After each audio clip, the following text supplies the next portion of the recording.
11:48 นาทีเจ้าคุณผู้ฟังอยู่กับข้าเจ้าดีใจไกลเพชรไทยนะเจ้าวันนี้เพชรก็นำเรื่องราวดีๆมาเล่าสู่คุณผู้ฟังเช่นเคยนะเจ้าอย่าลืมติดตามรับฟังเรื่องราวดีๆจะนะเจ้าจะได้เป็นกำลังใจให้กันและกันเนาะเวลาก็จะผ่านไปเบ้ยนะเจ้าเนาะผ่านเผลอมาก้ามเดียวไปได้พอแล้ววันนี้วันที่20 มกราคมแล้วนะเจ้าผ่านปีใหม่มาเหมือนกับเมื่อตะวันนี่ไปได้ยังมาตันได้สวัสดีปีใหม่มอบของขวัญอย่างเพื่อกันได้อย่างทั่วถึงกันก็ได้นักเนาะเผลอกันเดียววันที่20แล้วคุณผู้ฟังจะอันอย่างที่เขาคือได้ทำดีได้ทำเตอร์เนอร์มาต้องรอเจ้าโอกาสดีๆอาจจะไม่ได้มีเพื่อเขาได้ทำกู้วันก็ได้หรอเนาะเจ้าฟังเรื่องราวดีๆกันแล้วนะเจ้าตรงนี้มาขอย้ำในเรื่องของข่าวประชาสัมพันธ์กันแห่งกั้มนะเจ้าเพราะว่าเป็นข่าวดีมากมายนะพ่อแม่พี่น้องเพชรกันเลยเอามาเน้นย้ำกันอยากคือได้ฟังกันได้อย่างทั่วถึงนะเจ้าทางสคทช.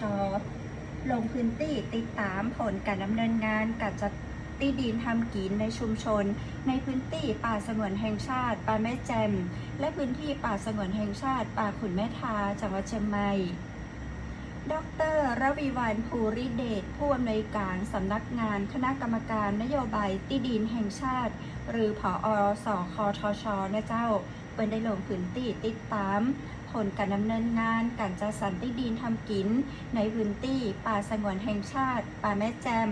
และก็พื้นป่าสงวนแห่งชาติป่าขุนแม่ทาจังหวัดเชียงใหม่ดร.ระวีวรรณยังเปิดเผยแฮมนะเจ้าว่าหลังจากได้มีการอนุญาตให้ใช้ประโยชน์พื้นที่ป่าสงวนแห่งชาติป่าแม่แจ่มเนื้อที่ 11,455 ไร่3 งาน 59 ตารางวาจัดคนเข้าไปใช้ประโยชน์จำนวน 1,347 รายและพื้นที่ป่าสงวนแห่งชาติตำบลแม่ทาเนื้อที่ 7,282 ไร่1 งาน23 ตารางวา